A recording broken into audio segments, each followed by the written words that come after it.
Last week my oldest son, who just celebrated his 21st in lockdown, was confronted by two police people on North Melbourne Station.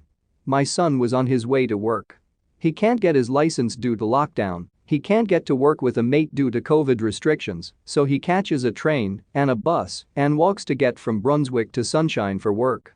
He is lucky to be working in a permitted industry, construction, and as we are worried about his mental health, we have encouraged him to keep working, even though his hours have been halved due to site number restrictions. He has struggled with seeing the point of going on, especially when many of his mates are staying home and earning more than him on JobKeeper. But he is loyal, and his boss needs him, so he travels 1.5 hours each day to work. Police on North Melbourne Station asked to see his permit, which he presented. But apparently the hours we filled into the wrong column, so he was fined for not having a valid permit. Note, the employer fills out the forms. Then they fined him again for being out of his 5K radius, then they issued him with a third fine because having recently moved out of home, his learner's permit still had our home address on it. Have you tried to get any paperwork down during COVID?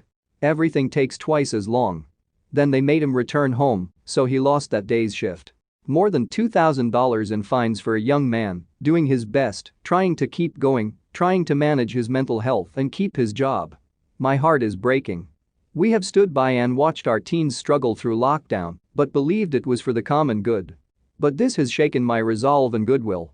He can't afford the 3 fines and should not have to pay them. His employer has reissued the permitted worker permit with the hours in the correct columns, and my son is back out there on his way to work. Josh Bornstein, Daniel Andrews, is this fair?